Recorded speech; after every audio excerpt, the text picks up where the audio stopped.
Good night, Belizeans at home and abroad. This is the Belizean Affairs Show number 394. 394. My name is Leonard Brackett. Uh, being Friday tonight, uh, I usually be the chairman for the Friday programs, and we're going to deal with some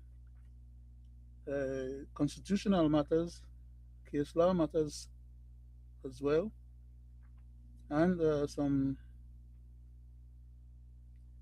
what we'd call I'm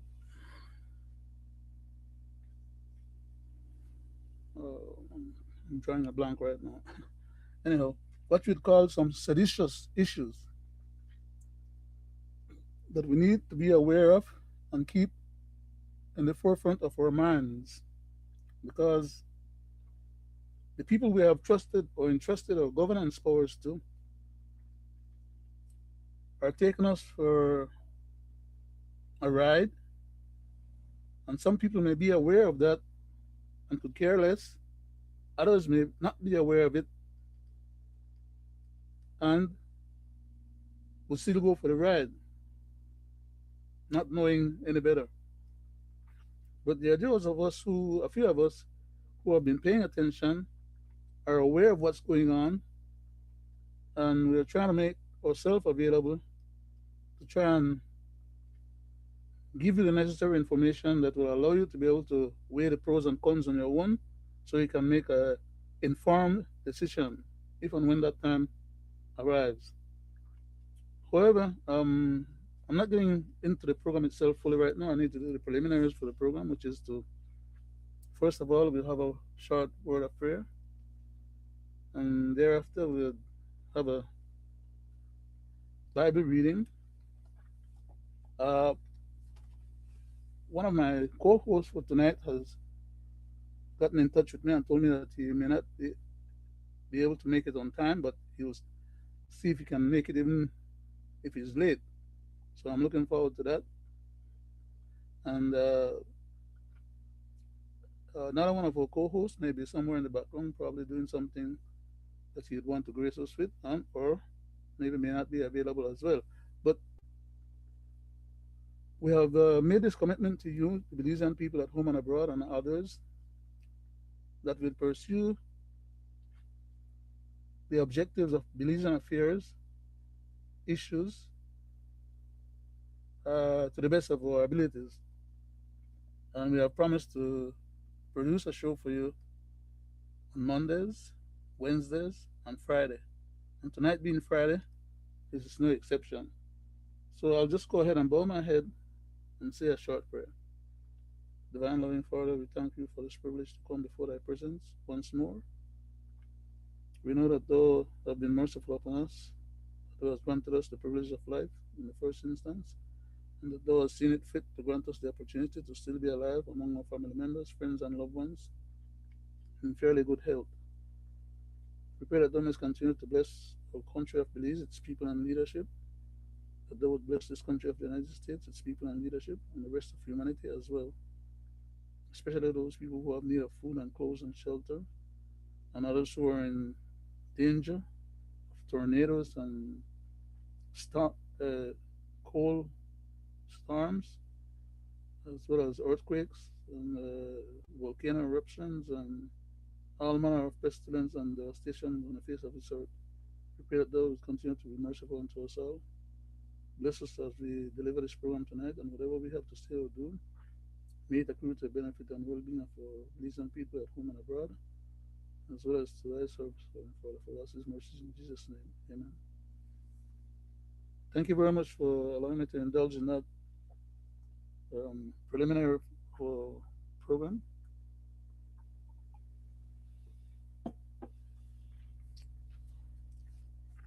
I'll go ahead and open up our book.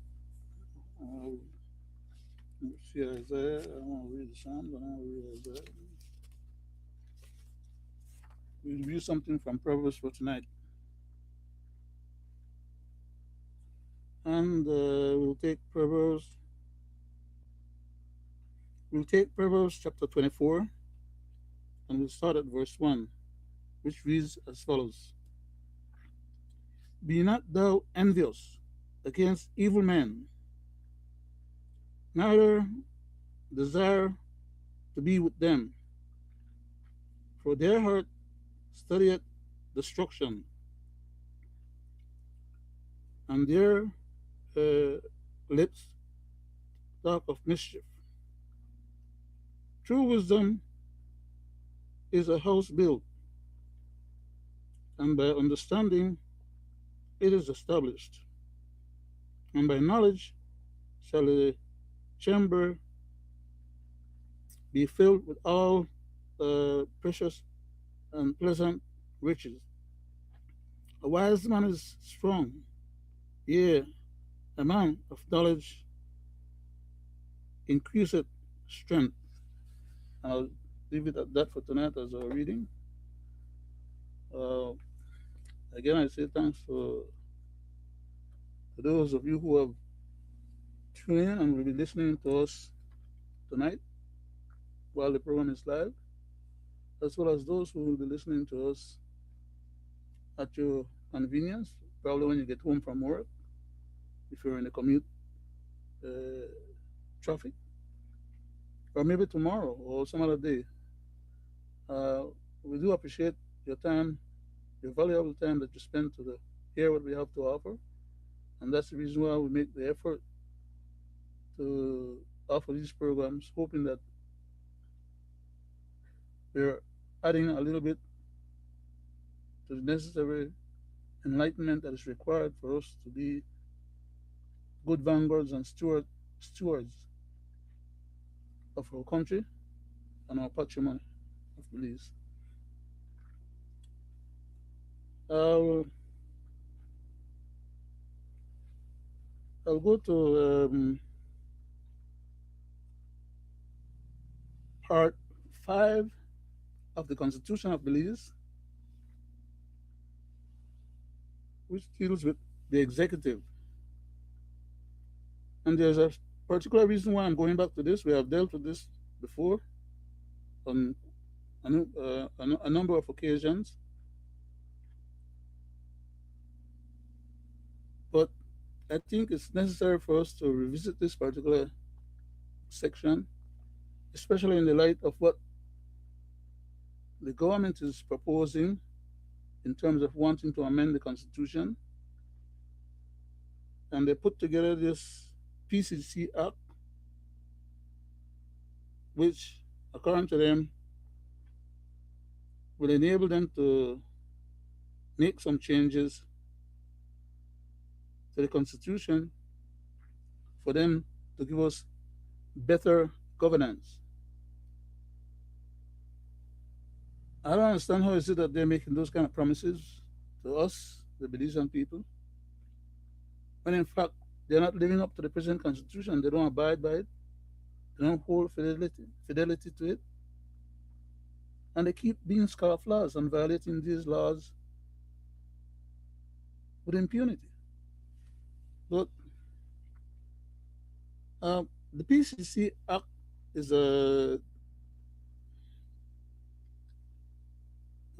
I'll say, an act of parliament that was created specifically to be able to finance this endeavor of the constitutional reform process. Uh, Let me see quickly here. I need to go to, let's see, I think it's 63, if I'm not mistaken. Just bear me a second. I'm filling with this electronic copy of the PCC app, not the act itself, the PCC recommendation that was submitted to the Prime Minister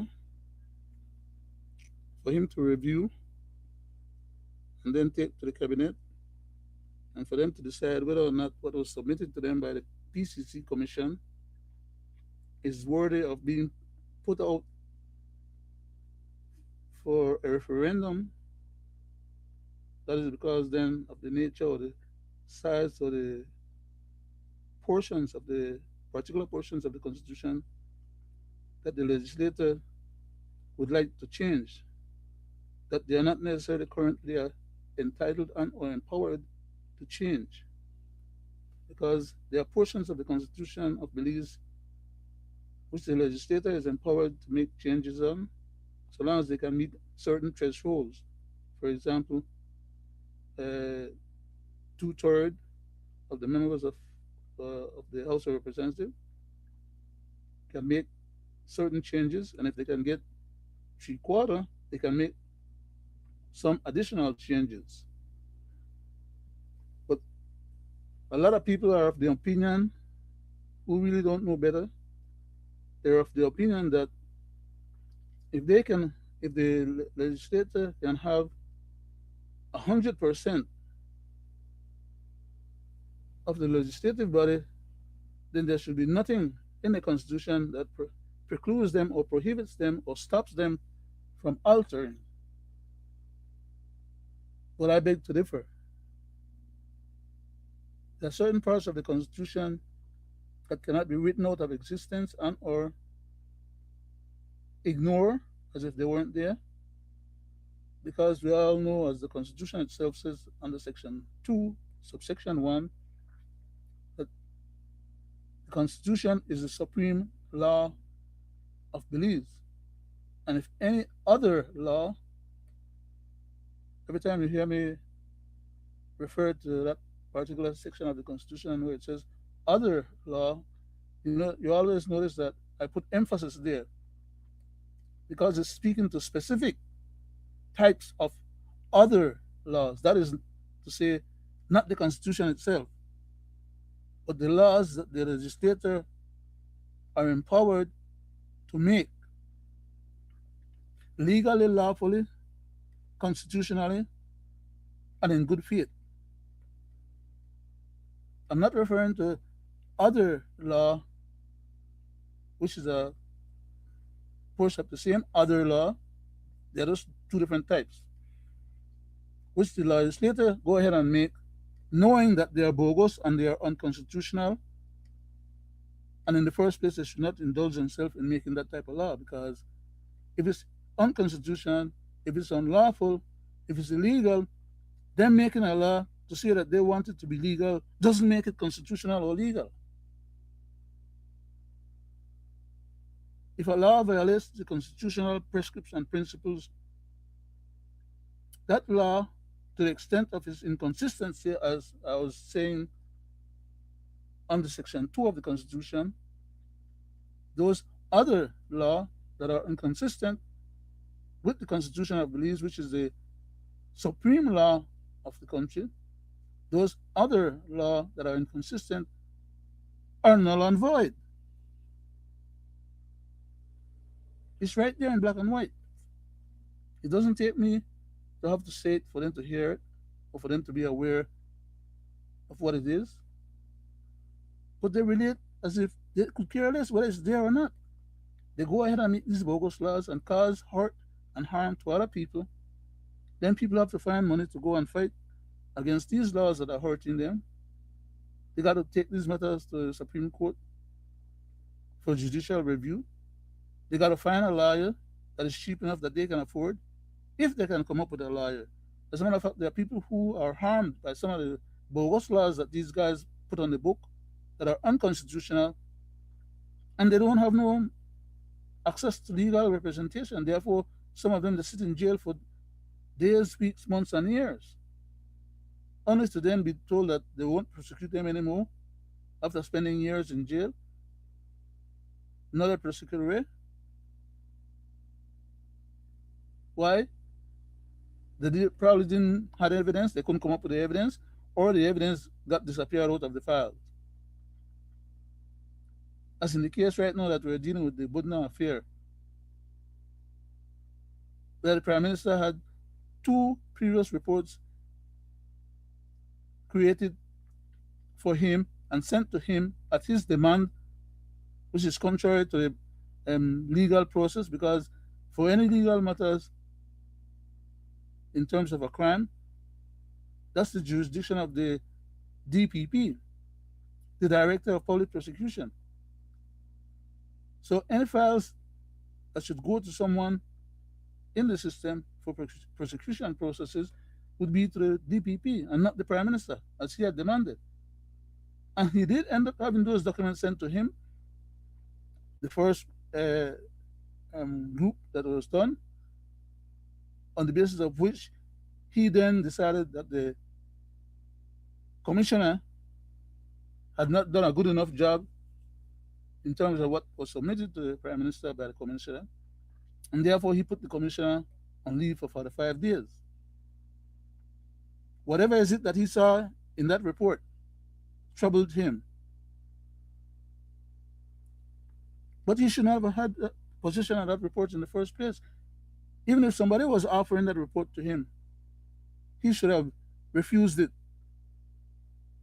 Because there's a chain of command, or what you call a chain of custody in the legal jargon or legal phrase or terminology.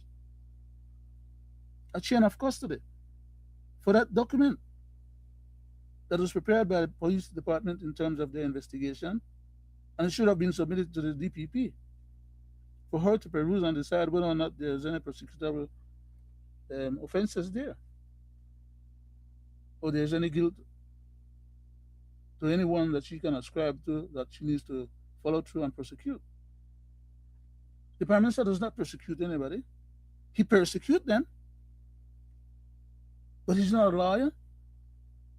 He doesn't represent any other people in terms of the legal affairs of the court process, the procedures, and protocol.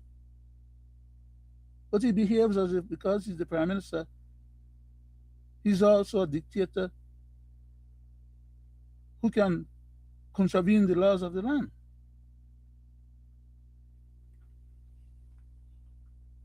I'm going to read this stuff here. Like I said, I was trying to find the section that relates to, because I have two documents here, electronic documents, right? I have two different extra devices. As a matter of fact, I have three. But two of them, one of them have the PCC electronic copy that I'm making reference and about to read from, and the other device has a copy of the Constitution from which I cross-reference every once in a while when I make a quotation, or that this document here makes a reference to. So the PCC made these recommendations, 100 and odd of them. I'm looking at number 51, which is not where I really want to be at. I need to go a little further. I think it was 54 or something like that.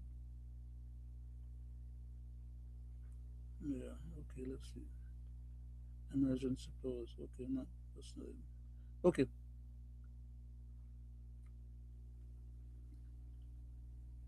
Okay, let's deal with this one under emergency pause. I think that's 53. Yeah. Okay, so let me turn it sideways so I can get a better reading of it. Recommendation 54, recommendation number 53, and I need to make it a little smaller so it fits in the screen. Okay, so under emergency powers, recommendation number 53, it says they are they are proposing. Okay, now remember what I'm telling you. I have two different devices specifically for the for one of them that I'm about to read from right now, the PCC recommendations, and then the other one that has the Constitution.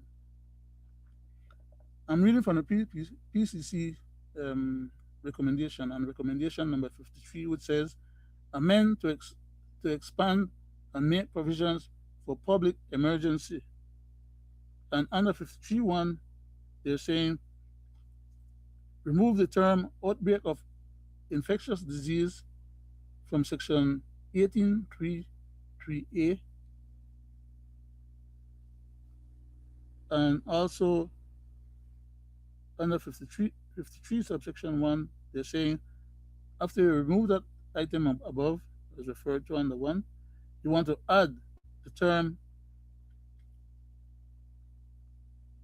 uh, prevention of outbreak of infectious diseases in Section 18 of the Constitution, subsection 3, and paragraph D.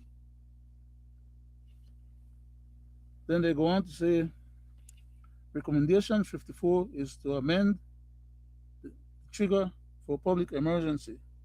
That is that currently the Constitution under Section 18 has certain criteria that has to be in place or have to exist before the government can declare a state of emergency. They are making a recommendation here to make some changes in that particular section of the Constitution so that a state of emergency can be declared not only under the previous category or circumstance, but under whatever they deem to be, the new paradigm, right? So under recommendation 54, it says amend the trigger for public emergency. And under 54, subsection 1, they're saying the trigger mechanism for section 18.3, paragraph A are sufficient and should be left alone. But under subsection 2, it says that section 18, subsection 3, should be amended to read as follows. Paragraph A, strengthen or raise the trigger mechanism for public emergency. And paragraph B, include a provision that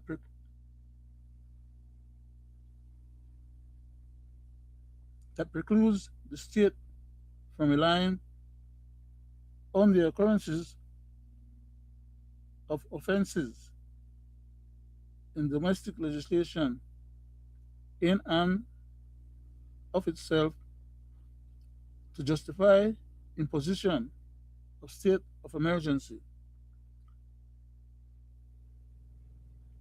So they're trying to make an amendment there so that they can then decide arbitrarily and capriciously on their own what then constitutes a state of emergency as compared to what was originally written in the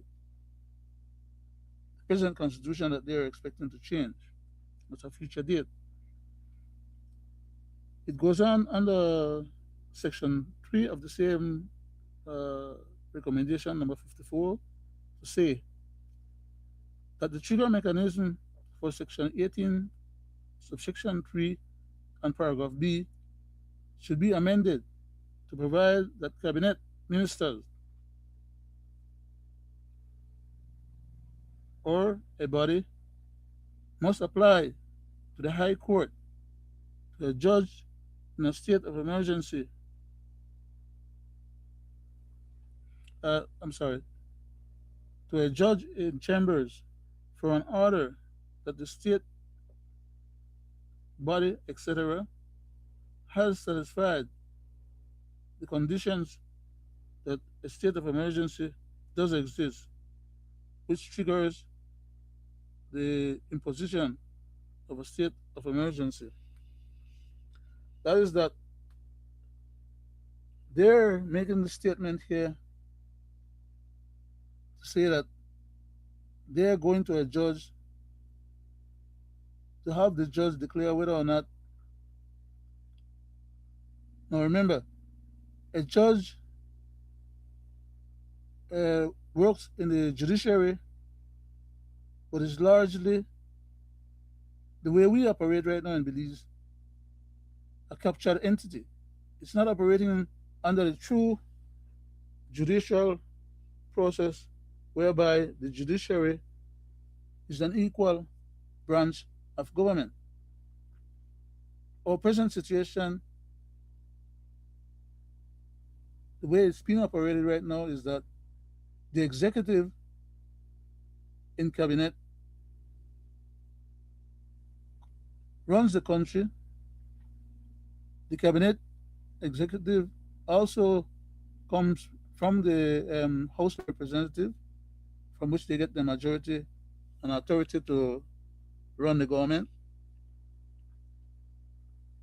And then they want to capture the judiciary as well. That is to say, the judiciary must operate under the new changes where the prime minister is going to have the power to appoint whichever um, judge he wants, and that the judges are going to be subordinate to the prime minister. And we dealt with that on a previous presentation. So I hope that those of you, would recall what was said then and realize that these changes are not to enhance or make it better, but to make it worse. Okay, they are onerous changes.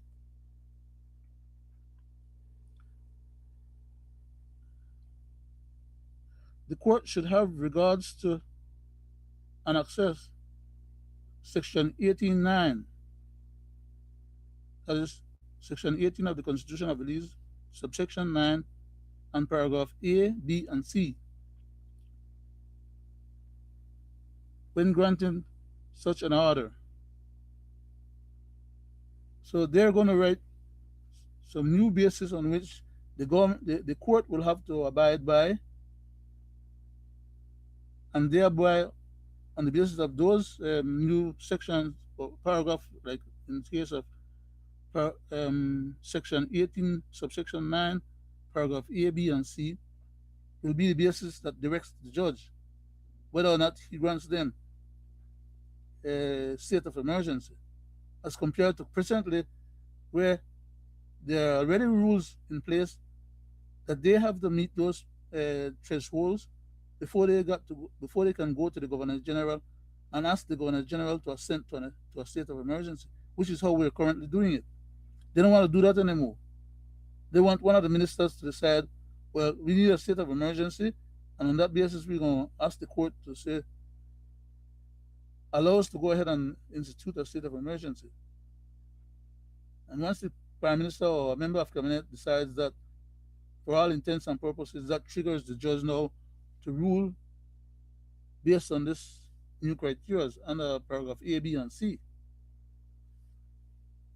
And the way it is right now, they have put some state of emergency in place before, quite a few of them, that were not properly done or assented to by the Governor General, and they were illegal in other ways because they violated certain sections of the Constitution, as for example, some of the people's basic civil rights, and they took some people and sent them to jail, and the people had an access to the courts. The matter was dealt in the court. The court at the High Court decided that the government did not meet the threshold for those SOE, and therefore they had breached the constitutional rights of those people that they had sent to jail, and ordered them to pay those people compensation. The government did not want to go ahead and pay them, so they decided to go ahead and they proposed to make a law that will retroactively void what the court has said. That on its face is a bastardization of the system of legal process. We're a country of lawfulness.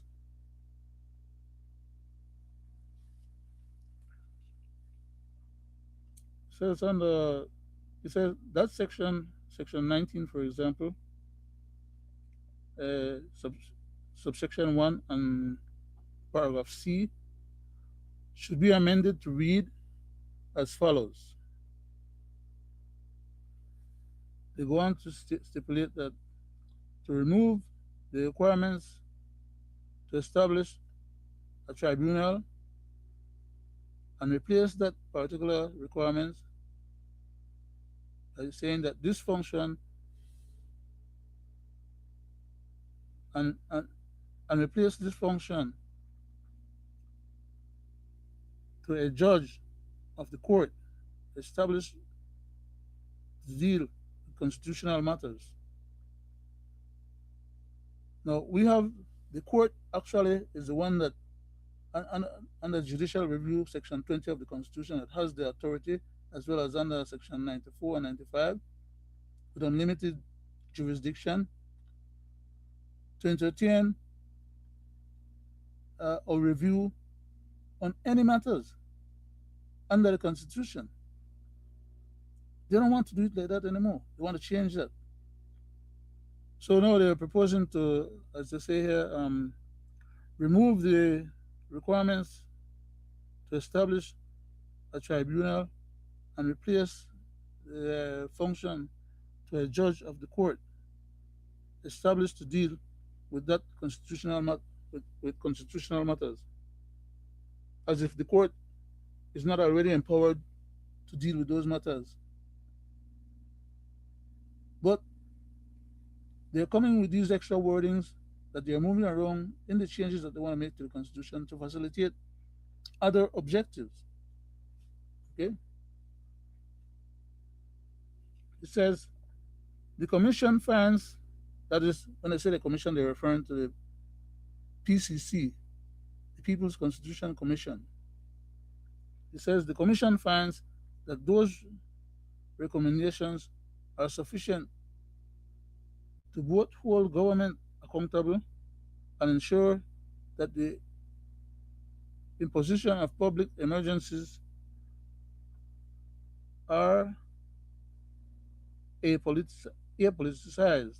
That is to say, is not politically driven and determined in a, and being determined uh, independently, which is not necessarily true.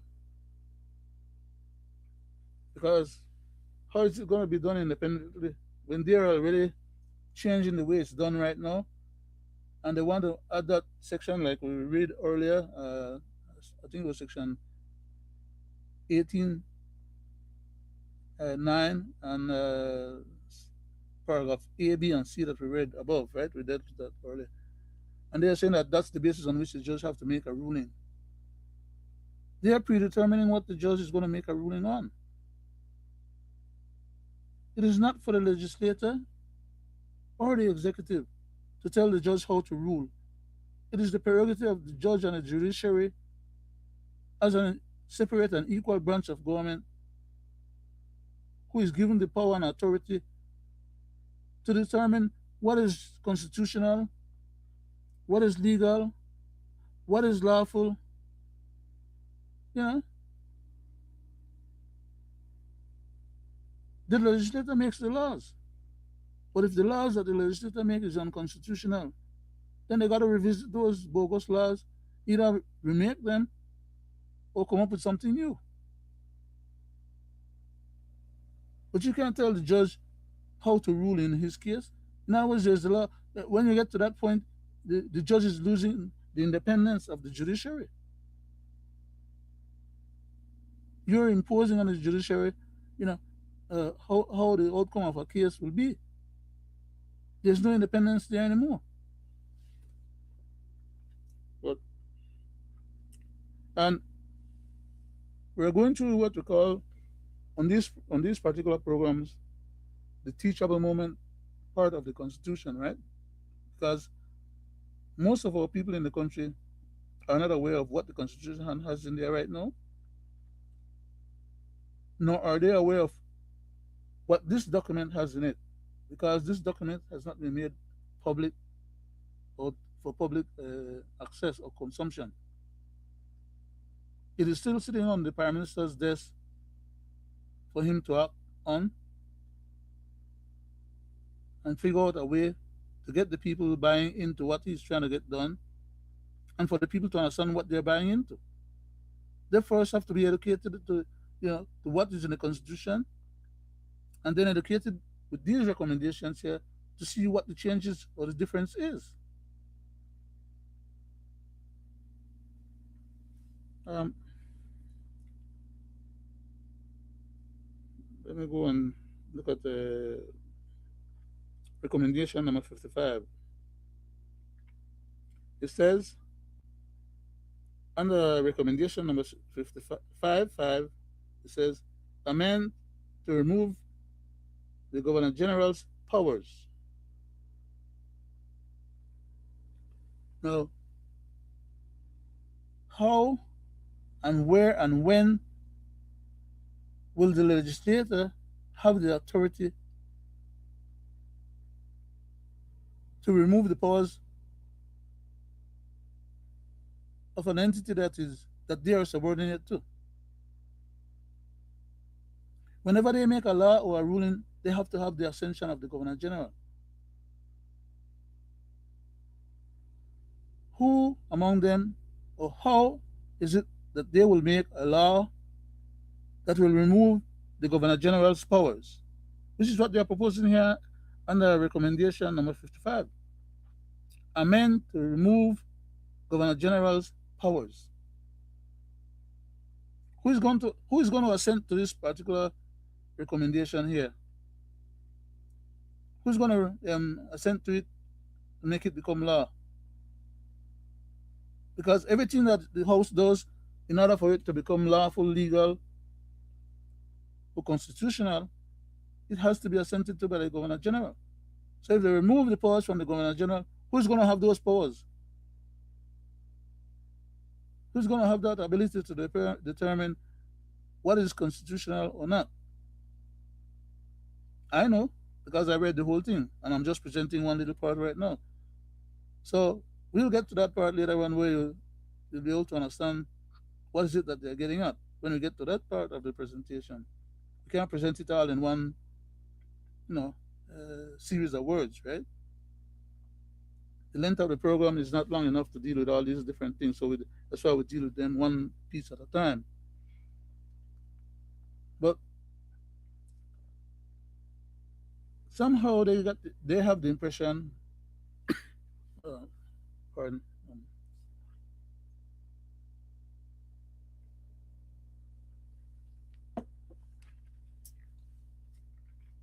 somehow they have the impression that the Governor General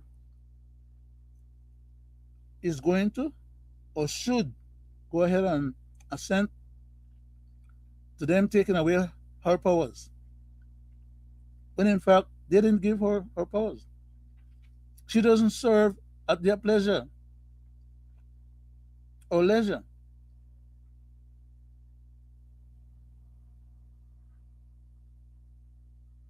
The Governor General serves at the pleasure of the head of state. It is to be presumed, as we have uh, um, stated before in previous presentation, that the Prime Minister will be given the powers of the head of state. But only at that point or then can he vanish the powers and authority that should be vested, or that is vested, in the Governor General. He's putting the cart before the horse. I see we have someone in the background there. It's great. It's great. My next senior panelist and senior engineer. He can bring himself on when he's ready, so I'll just let him do that at his own timing. Yes, what I was saying is that these people, as members of the commission, is telling the Prime Minister that the Prime Minister should go to the House, include this as a part of the change that they want to make, to eviscerate or to vanish the authority and the power vested in the Governor General. When it is the Governor General that gives them the power to operate as head of, as the good night, Greg. Good night, Mr. Chairman. Would you care to do your self-identification for us, sir, before we proceed? Thank you. Good night to you, the people at home and abroad. Thanking you for tuning in to this 394th edition of Belizean Affairs. I go back to you, sir. Thank you very much, sir. I was discussing uh, this issue of the recommendation 55. I've done a few of them earlier, and I was at number 55, where it says amend to remove the Governor General powers. And I was stating just now, my last few words, that it is the Governor General that assent and gives these gentlemen powers to run the country. In other words, she assent to for them to be able to have the authority as part of to operate under the executive, which the executive authority of the country is in the hands and the powers of the head of state. And the head of state delegates some of that powers and authority, not all of it, delegates some of it to the governor general, who then in turn delegates some of those authorities and powers to the day-to-day executives of the country, like the cabinet and the ministers who run the various government departments. But they are accountable to her, not her to them. To her, they're expecting to bring this into existence where they're going to amend the constitution to remove the governor general powers. They can amend it a million times. And whatever amendment they make in that million times that they make those changes doesn't affect the authority and the power vested in the governor general, because it is not that they give it to her or concede or accede to her having that power. That's powers that is beyond their capacity to dictate what happens or doesn't happen with those powers. If they want to get those powers for themselves, they need to go and negotiate with the head of state. They can arbitrarily and capriciously decide to write on a legislation one day and say, well, that's enough to get rid of the head of state, and therefore, as a result of that legislation, the head of state does not exist in the country anymore. That's bogus, but that's what they're giving the impression to the general public who doesn't know the Constitution, as if that is the case. Uh, I don't know if you want to make a comment on that particular one before I move forward, Greg. Um, Thank you, Mr. Chairman. you're welcome, sir. But it's a reverse psychology because they are acting as though the PCC Act is the new constitution already, when in fact it is not. We only still have one constitution. And then, based on what you just said, they are going after the governor then because he signed the PCC Act and gave them the power. You remember the Section 22? Yep. But Mr. Brackett, she signed that stuff, or somebody signed it on her behalf, is what we were thinking had happened, right? But the bottom line, she cannot sign away her powers. She don't have the authority to give up her powers to nobody else. That power is allowed for her to use at the pleasure of the head of state. She can dispense with her powers and the head of state powers. But, She don't have that Mr. authority. Chairman, But that's you what have to they're look at the whole scenario. That is why right. I keep saying when they are picking individuals to be GP, Uh-huh. they should pick individuals who has a constitutional background, who knows the Constitution. That's what they should do. Because when you don't know the Constitution and you don't have no legal assistance or help, Hmm. this is what happens. Conveniently for them though, because that's what they wanted to. They keep teaching the people that the governor general is a figurehead, right? But go ahead, sir. If you unless you had some, it was finished. No, Then I go back to you for okay, thank you. Um, yeah, just a second. So so what I was okay, let me get back here on this. I want to grab the constitution. Uh, I need to read off the device that has the constitution, and then it says here under part 5 of the Constitution of Belize, it says the executive is the main topic or the headline, and it says as follows: Section 36 of the Constitution of Belize, subsection 1, reads as follows: The executive authority of Belize is vested in Her Majesty or His Majesty. Is Mr. Briceño or Prime Minister Her Majesty or His Majesty? Is he His Majesty now that Her Majesty has died? No. Those powers of ascension and authority became vested then in the succession or the person that succeeded the head of state, right, as the new head of state. So how can our legislator go and make a law, which is a seditious act, by the way, to make a law to vanish the head of state without the consent and acquiescence of the head of state? That's a seditious act. But they're trying to let the people believe that what they're doing is legal, lawful, and constitutional. They'll want to have the country buy into that, and they'll want to have the Governor General buy into that. That yes, Governor General, you have the authority and the powers to to write us or to assent to us the PCC Act that was done, that the Governor General apparently supposed to have signed, to say that they have the authority granted to them to get rid of the powers of the Governor General and the Governor General's boss.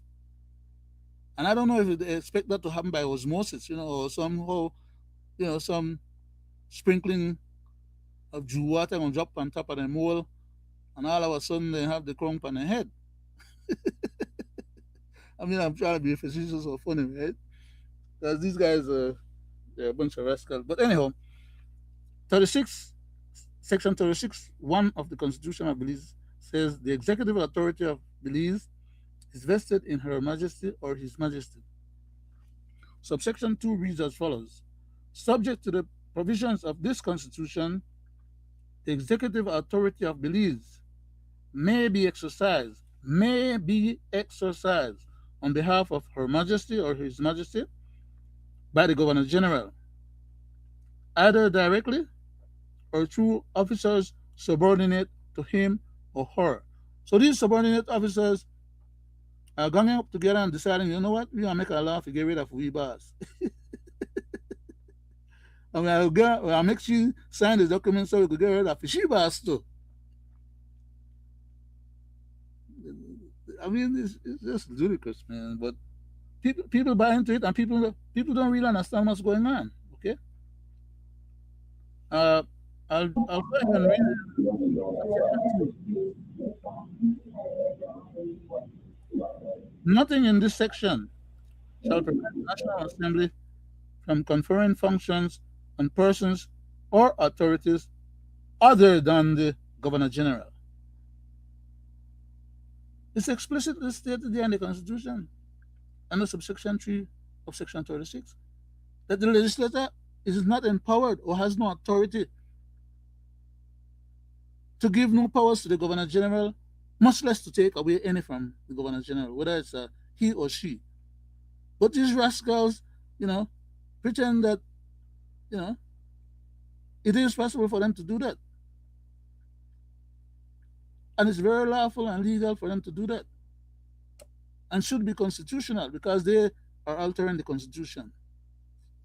Out of here with your craziness. I yield back, Mr. Brackett. Thank you. Welcome, sir. While they're trying to do that, people at home and abroad are forgetting that there's only one constitution. All right. And even if they try to come with the new constitution, It cannot even be assented before they have a referendum because it's the people's choice. right? So they started out bad and it will end up bad because they're trying to get to the goalpost and they get midfield and they are pushed back to quarter field, not making progress.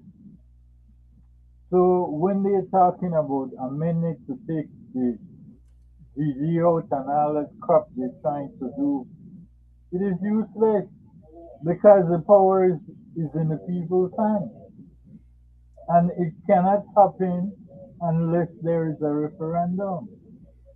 So I don't know what's going on within the present government head, but they need to wake up. You know, I listened to the Prime Minister today and the news talking about the PUC will make a regulation so the acquisition can go through. And I wonder if some of those cane fields burning and he getting high and something. What part of he don't understand the Telecommunication Act is an act of parliament Mm. and the only way to get by it is to amend it in the National Assembly. But Mr. Brackett, the Prime Minister, in his own dotishness, appear to not understand that Parliament cannot make an illegal law to empower anybody in the government to commit a crime, regardless of what crime it is. For example, let's go back to what you mentioned that the minister that's responsible for public utilities and he's saying that the PUC is going to make an SI. PUC has no power or authority to make no damn SI. I see him You know, Mr. Chairman, I laughed when I heard that. yeah. I mean, why is he even verbalizing that? That shouldn't come out of his mouth I because it had to shows laugh when he I doesn't have heard the that. knowledge in his head about how the process works. But go ahead, sir. Go ahead. Uh, No, honestly, I had to laugh when I heard that. the man is trying to bamboozle people who doesn't know better because he's supposed to know better. He's a lawyer.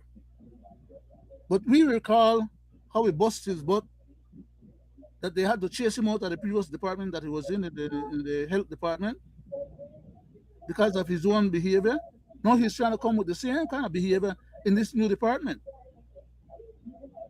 to and pull the system and the process, create mischief because he wants to enable the prime minister to have his family business get compensated up front for a bunch of stuff that has no true value to it, especially in the next few. They knew long before they came up with this idea.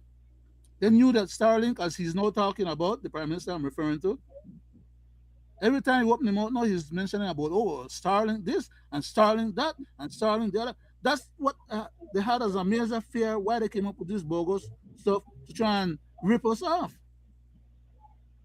Not thinking that any of us would have figured out what the devils was going on behind the scene and would object that they would have gotten the deal done and closed out. And once the ink was on the paper and the ink was dry, that there was no way anybody else would have been wise or capable enough to stop it from happening or reverse it. Why? Because right now, the last statement he made, I think it was today, where he was saying that let the PUC, not the PUC, let the BTL and the people that BTL wants to negotiate with to get the assets, let them go through the process and do what they have to do and let that finish. By the time that is finished, the coffin is closed. All that needs to happen is for the nails to be driven in. Okay? But Now, Mr. Chairman, let me have an input here. go ahead, sir. Even if the board in detail go and vote yes, they cannot achieve what they want without fuck doing the regulation, and a SI is passed if they want to do it illegally without going to the house. So it does not make a difference. Yes, but wait, let me point out what You they're hiding understand what behind. I'm saying, though, Mr. They're, Chairman? yes, sir. They're trying to hide behind the idea that BTL is a private entity or private institution, as they was stipulating earlier, and they don't have to have none of the information that they're negotiating with in the public arena, or for public view or public consumption. They were told that that is not the case. They were trying to use that as the basis for them to negotiate in private and conclude their, because that's how it would have been done if two private entities was doing a deal. Okay, they would have done their deal, and behind closed doors, each But word. again, if you listen, and I didn't get a chance to download it, Uh-huh. but you mentioned it when the Prime Minister spoke about Starlink. He's saying they will be allowed to work in certain areas that don't have Belizean company. Then That's the wait a answer. second, Uh-huh. wait Go a ahead. second. Go ahead, sir. Then if he's saying that, he's saying exactly what the people is trying to defend. Monopoly. Because if you are doing that, then you are saying no company or corporation can come in with a selling contract and have competition with BTL. You are telling on yourself because the Constitution gives everybody the right to work in whatever trade, whatever business they want, as long as they pay their taxes. Plus, we have So if you international, or we me have want to, international agreements. Uh, go but ahead. I'm Go saying, ahead. if you or me or any Belizean wants to get a contract as a broker with Starlink, Mm-hmm. he's saying we cannot run that in Belize, then that is not having competition. So you are telling on yourself. When he made that statement, the way he made it like that, he was lying to us. He was trying to tell us something that we're not supposed to know about, and that we're supposed to take as news, and in good faith that he's telling us the truth. He's lying and trying to bamboozle, and the car will push back on him and show where he's conniving and playing games. Okay, then they get hot under the collar. They don't want to do what's right. Well, if you don't want to do what's right, do the wrong thing, but do it in such a way that you could prevail. But But he can prevail it cannot prevail, sir.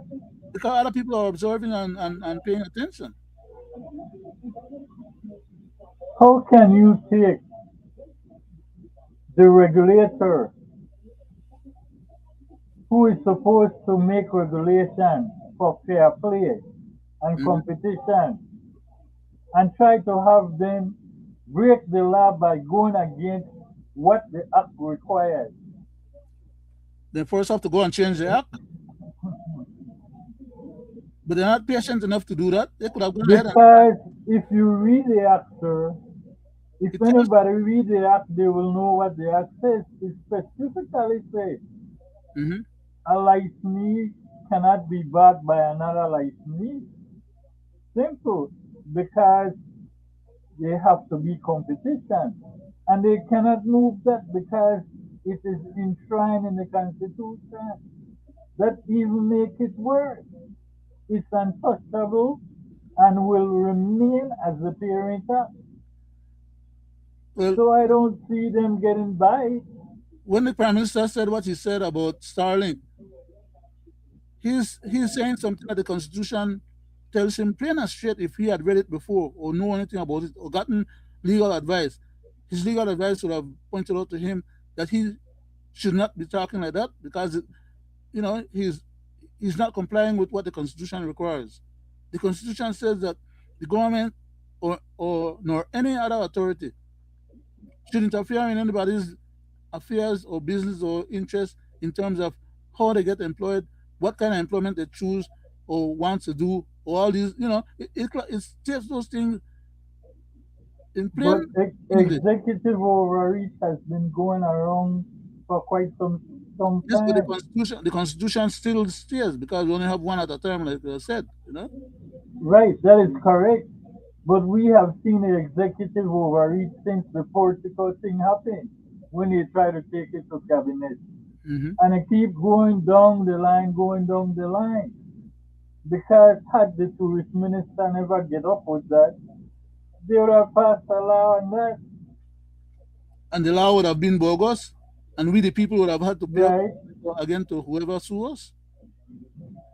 But these guys don't care because when they ask them who won't pay, you say the public. They go ahead and do this.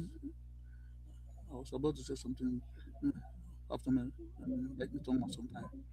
But it's not because these guys don't know.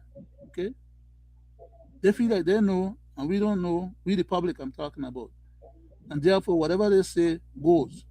Why? They have the power, and they are entrusted by us to wield that power on our behalf. There's nowhere in the Constitution, or there's no legal documents in our laws. There's no practice, principles, procedures, or protocols that afford them, even as the government, to write a law or a bogus law or to contravene any of the existing laws in order to facilitate them committing a crime legally. Mr. Chairman, that You is can't commit a crime legally. A crime is a crime. You can't Mr. legalize committing a Mr. crime. Chairman, that is their motto. Look at it. One constitution, the PCC Act, trying to use that as a constitution. Now you will end up with two different law bumping heads, which one will be null and void under Section 2. You Uh, will have a regulation that they want to do, fighting against another regulation which says you can't do that, and fighting against the Parent Act that says you must go to the House and amend it before you can do anything. but Make it make sense. they know all these things, but they're trying to bamboozle us and they're just trying to rip us off, Mr. Brackett. They're just trying to rip us off, sir. There's no two ways about it. There's no good faith. There's no what you call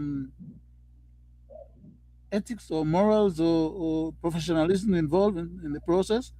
It's all about gangsterism. It's all about illegal, you know, abuse of power, like you always say. That is correct. And they always telling on themselves because I believe I heard him said that when he was asked if that is going to the House, he said it's not going to the House. I believe when the newscaster, the young lady asked him, he said it's going to the House, it's not going to the House. So they are just forcefully trying to put it through. And what he is not understanding is we know this game because this is a prime example of what he did with the Feinstein Group, taking over his private property for a commercial enterprise. And Greg, do you realize that they committed uh,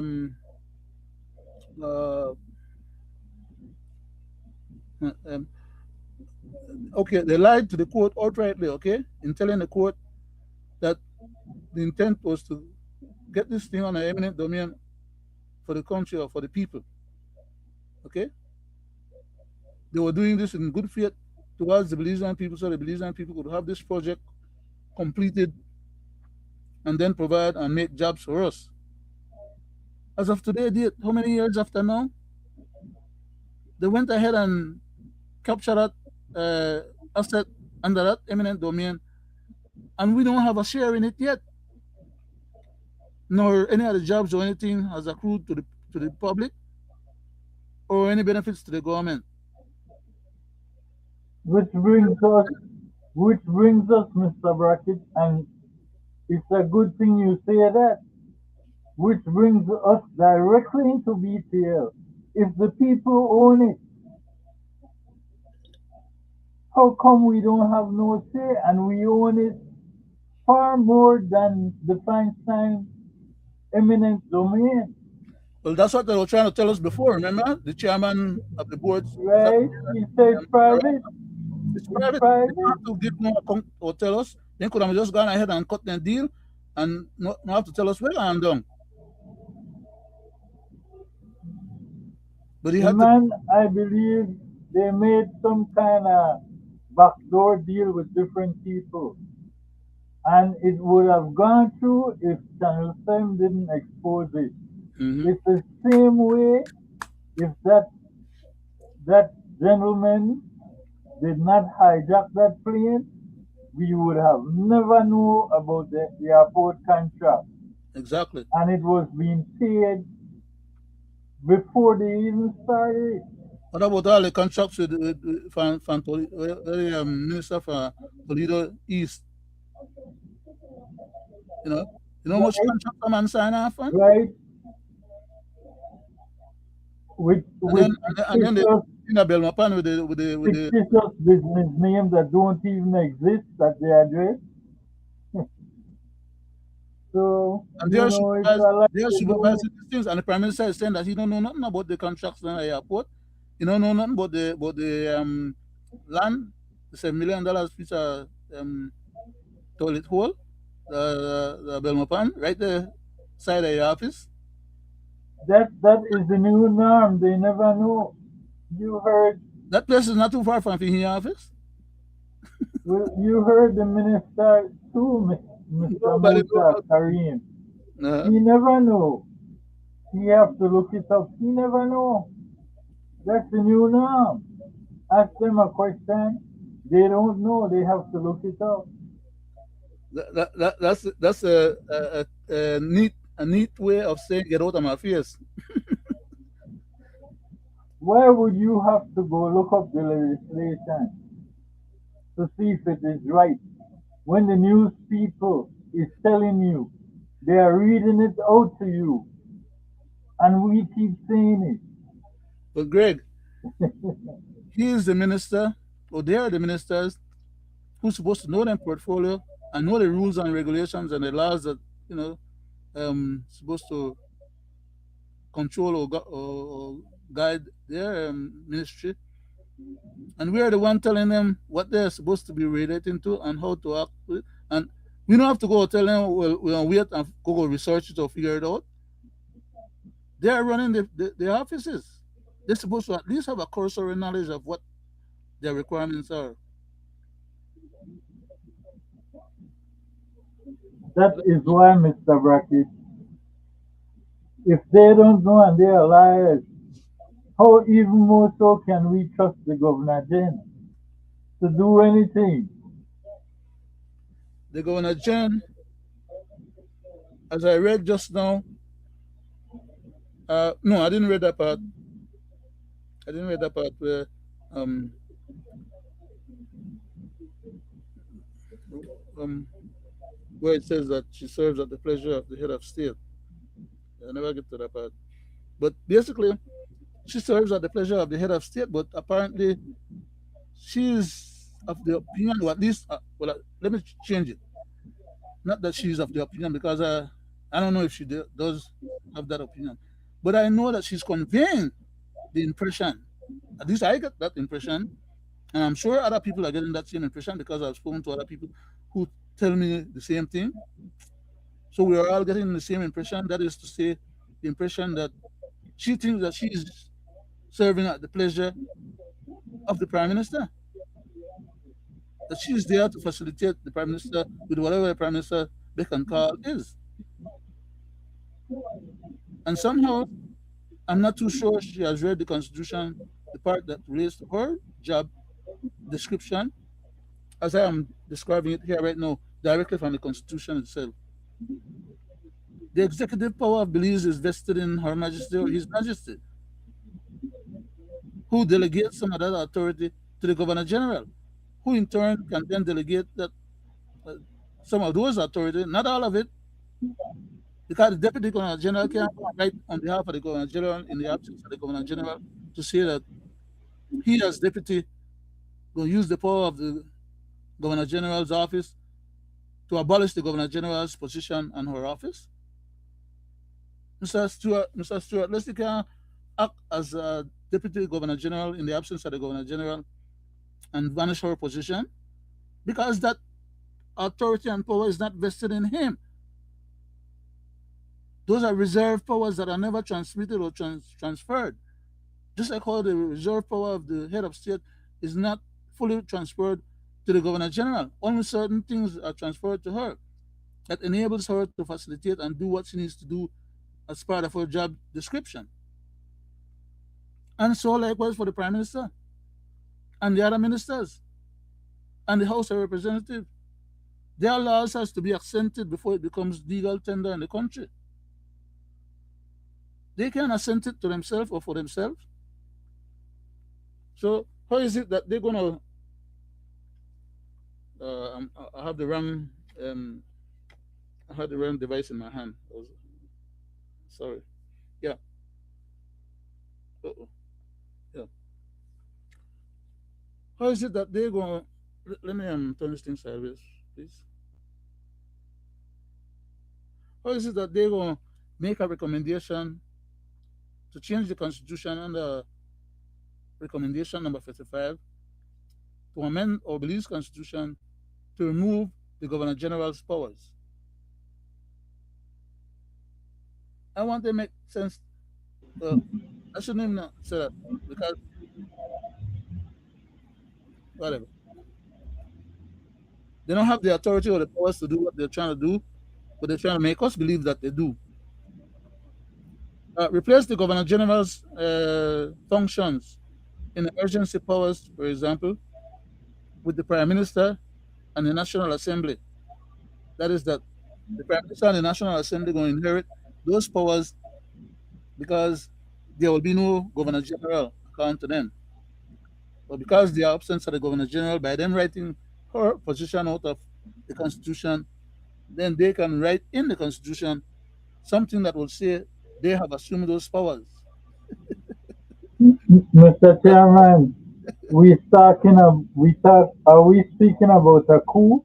Because that's what it for sounds all like. for all intents and purpose, but they could do it better than that. But they can, what they are trying to say right here. They could say it legitimately, but they have to commit the act first. They have to commit the coup. They got to commit the sedition and succeed at that. Right, Then right. they could say, well, okay, So, based on the power so and authority for of argument's sake, sir, as we say here and believe affair, go right ahead, sir. are they putting this in writing that they will do a coup? Because that's exactly That's what what it it is says here. saying. Get rid That of the is what governor it is general's office is saying. a coup. Uh,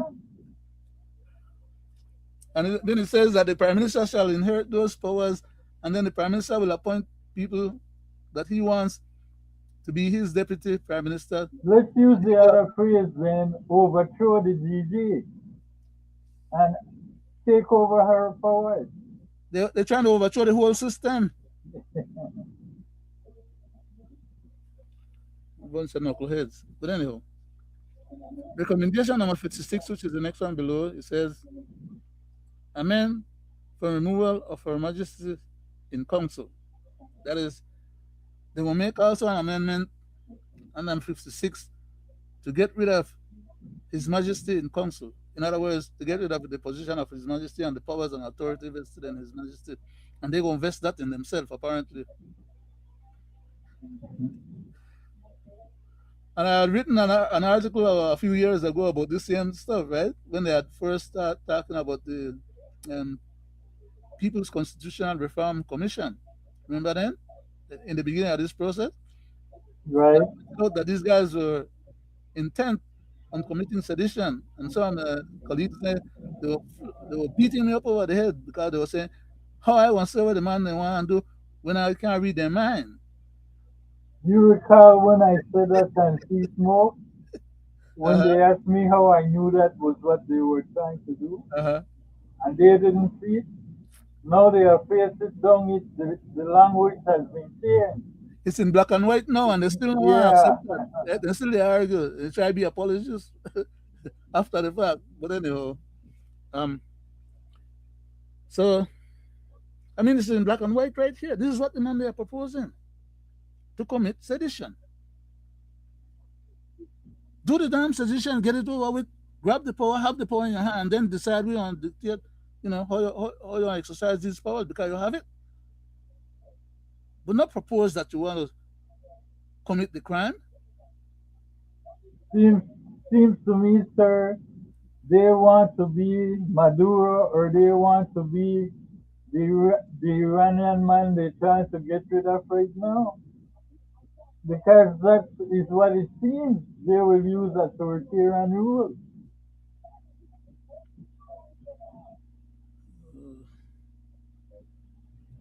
Okay, under 56, they say that section 22I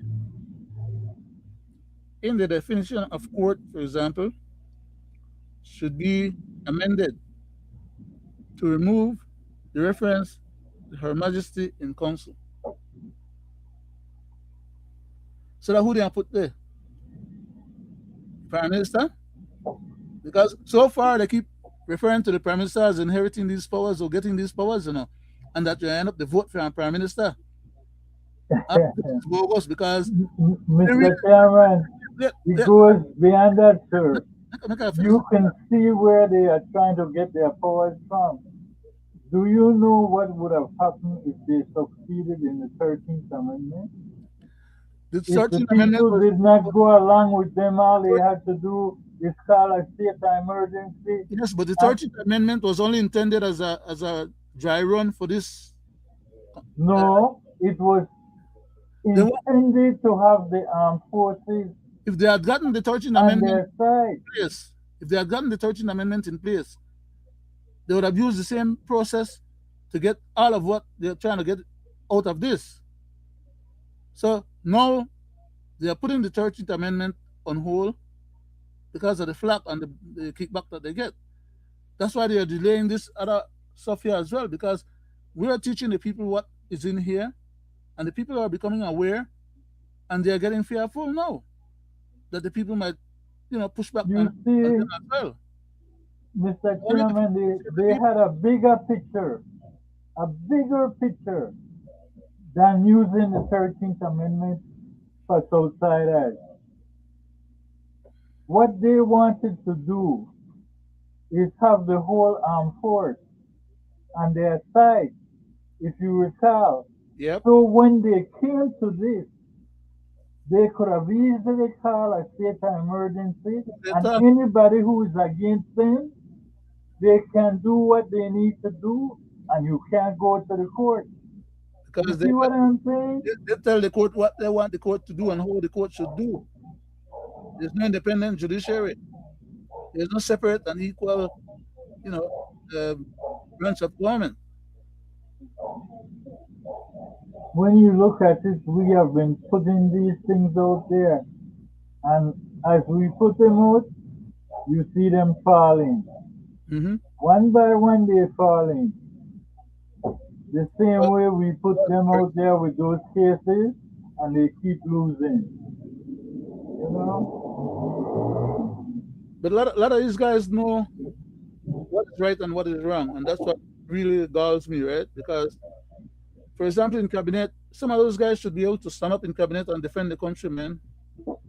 Especially as regards to this BTL stuff. They know what's going on, but they will sit in cabinet there, conspire, and let these kind of devil, devious and demonistic stuff happen right under their watch, and pretend like, well, it's no big deal. They know what's going on. So, I'll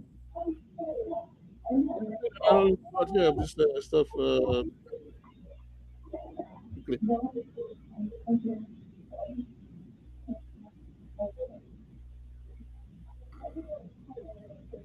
Under subsection 6 of the Constitution of Belize, section, what was it? Section think it was section 37. Yeah. Section 37, subsection 6 reads as follows: in exercise of the powers conferred on him or her by this section, that is to say, the Governor General shall act in his own deliberate judgment. I hope people understand what that phrase means. When someone acts in his own deliberate judgment, it means that he's not acting on the basis of somebody else's determination or final conclusion, right? You're acting in your own deliberate judgment as being the final arbiter or the final judge of whatever is it that you're dealing with. It doesn't say that the Governor General have to entertain or have to agree with anything that the Prime Minister or the Cabinet or the House of Representatives determines. They could go ahead and have, like for example, we have this PCC Act already assented to, right? So they can go ahead on the basis of this act and complete their exercise. That is to say, do everything that they were trying to do under that act. And at the end of the day, they still have to go back and submit the final plan for ascension. Are you going to tell me that even at that point, the Governor General would not be aware, and that the Attorney General would not have told the Governor General that, will they get rid of your position? And will they get rid of your boss position as well? Even if they wait till they complete the cycles of the process, it's still unconstitutional because they did not meet the constitutional requirements for that process. There are certain powers reserved in the head of state. There are certain powers reserved in the Governor General. There are certain powers reserved in the Cabinet, in the Prime Minister, and there are certain powers reserved in the Cabinet. There are certain powers reserved in the legislature. Certain powers reserved in the judiciary. There are certain powers reserved in the plebiscite, the voters. Which is why the Constitution mandates that if the government wants to tamper with any of those particular reserved powers under the Constitution that belongs to the people, it has to come to the people to ask permission to deal with those issues by means of a plebiscite. But these jackals don't come to the people for nothing. They are elected and they feel like they have the right to transgress the very laws of the country while claiming that they're doing it in the interest of the people. Coming right back again to this BTL stuff. It is the Prime Minister's prerogative and responsibility. He is also the Minister of Finance. Under his due diligence and fiduciary responsibility to the public purse and the people, he should not let that deal go through. But he has less commitment to the people and the country, and more fiduciary responsibility and interest and concern to his family getting their part of the deal. Because if he doesn't pull it off, Starlink is going to come in and then it's going to make them, irrelevant. And then their assets is going to, fall apart, right? So he's trying to help them cash out up front. That's what this BTL acquisition stuff is all about. I yield back, sir. Thank you. But as I was saying, Mr. Brackett, if you are saying you will only allow Starlink in certain areas, you are protecting the monopoly. That means the Belizean people will not have competition. They will have to stick with BTL as their provider. So you are telling on yourself. But they have no way of forcing Starlink to only operate with the service that they can restrict Starlink. They don't have any means to control Starlink's mode of operation and their technology. They have See, no ability to be able to limit it. listen to me. Let me clarify for you. Star, Starlink will only work in the sense suburban. You won't find it in Belize.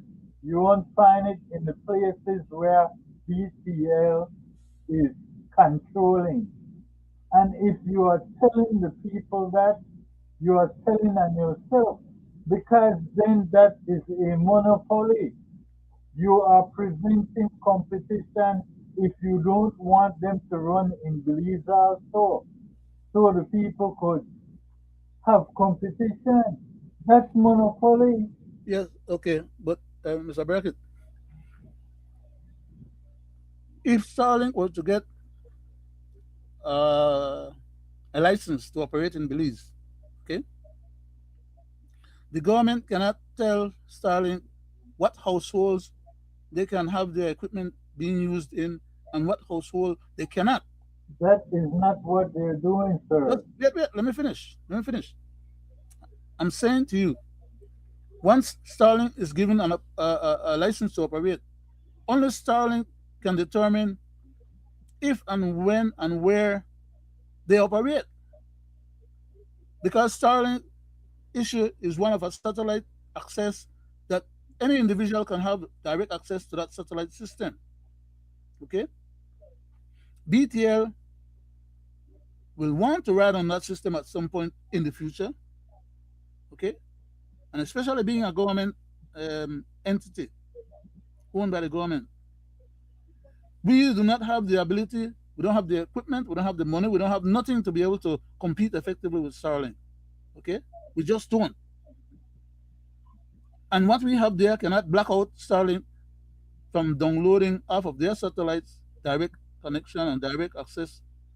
We can't like let's say okay like in the Soviet Union or some of these other countries that have mega bandwidth, right? That they could control and black out or stifle out any other competitor or whoever they don't want in their country. We don't have those kind of equipments, so we're at a disadvantage in so many different ways. But the bottom line is that even if we write let's say the PUC, right, gives them a restricted um, license, right? People will have their hotel or their resorts in different parts of Belize that can't get access to the internet right now because the Belize, they're so smart. And even BTL is not covering the whole country right now as it is.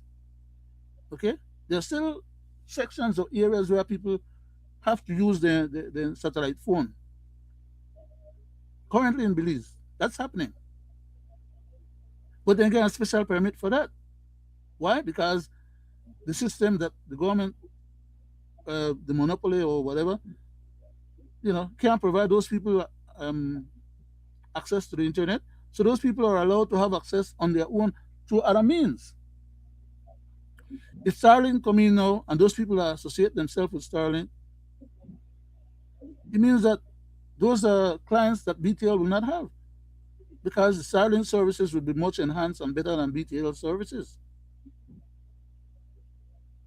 And pretty soon, there are other people, business people, and other people will have to travel from one part of the country to the next, and sometimes they go up on the sea, and maybe they get blackout or they can't get no access. All of that will be cut out because you can access directly what the satellites will be flying overhead there, 24/7. Are you back, sir? Thank you. But as I say, some Belizean already have Starlink because they have it in the way far out area. Mm-hmm.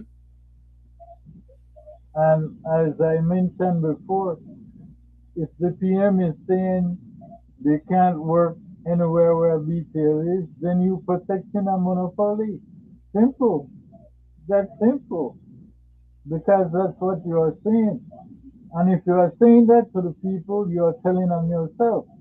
Because then who will be the competition besides retail, even when Starlink is working in suburban areas? There will be none. So they can do exactly what Jules is saying. Lower their rate, heist their rate, cut you off when they want. Hmm. There will be no competition. A prime example is Belizean affairs or Sea Smoke. If they don't like what you're saying, you know what happened? Cut you off. Yep. So Razor, that is Razor, the issue. Razor Belize used to do that when Razor Belize was the monopoly. They used to do that with quite a few shows. They did that with Amandala, that I can recall. They did, and they did it with different other people, you know, because they had the switch. They could trigger and switch and just, deny you access to the internet. Hmm. Especially when we used to have BTL used to control they used to have this Belize Newsnet, and all the broadcasting stations used to be on that, right? So we could gain access out here, and you know, but they could just decide not to, let people on the thing, then could just cut them off, and they had done that to quite a few people. Anyhow, we're at the end of the program for tonight. We won't be able to reach you anymore. I'll just let you have a couple of minutes to do your um, Well, do a close out on whatever thoughts you had, residual thoughts, no? I want to see how this retail saga will play out, Mr. Chairman, Mm-hmm. because when I look at it, I look at the past employees, and I say to myself, how dare you could want to, uh, to acquire another company, but you don't want to pay your former employees. You should pay them first. They A were all, ruling is already passed. yeah, yeah. You should pay them before you even think about acquisition. They're stalling and they're trying to let these people die out and don't get, Hmm. and it's a stall tactic, okay? It's not because they don't have the resource or can't come up with the resource, because they the assets that it's public assets to start with, so they can mortgage some of that to whoever they want or wherever or whoever they want. You know, they need to pay these people. And you know what is the biggest issue? Having one telecommunication company in the league, Mhm. the issue of hackers. If that database for detail gets hacked by Mhm. hackers, what will happen in Belize? Which is not very hard to do. Which is not very hard to do. You know that, I know that. What will happen to all businesses and people? There's no other competition, so how long would you have to wait? Everything will be dead. All government buildings, etc. You see how ludicrous that is? There's no alternative or secondary, even a backup for the government for emergency. Right. That's how small-minded they are. Well, I go to you for your closing, sir. Yes, sir. Thank you very much. Good night, Belizeans at home and abroad. This is the Belizean Affairs Show number 394. And we're at the end of the program for tonight. And we just want to say thank you for your time and attention. You know your time is valuable and important. We spent an hour and a half on each of our presentation. And hope that whatever we had said tonight may accrue to some positive public benefit to you, the Belizean people at home and abroad, and others. And we're looking forward to Monday. I'll turn over the rest of the program for closing out to Mr. Greg Brackett, and who is our Monday night chairman, and he probably might have something to say about that. Good night. Thank you, Mr. Chairman. Welcome, I sir. want to again say thank you to those who tune in and to those who will watch our show after we have departed the air. And I hope that you will tune in again on Monday for our next episode, number 395 session of Belizean Affairs. With that said, I would like to say good night to you, the people. We want everybody. We want everybody. Give me some of your everybody. Give me some of that cassava.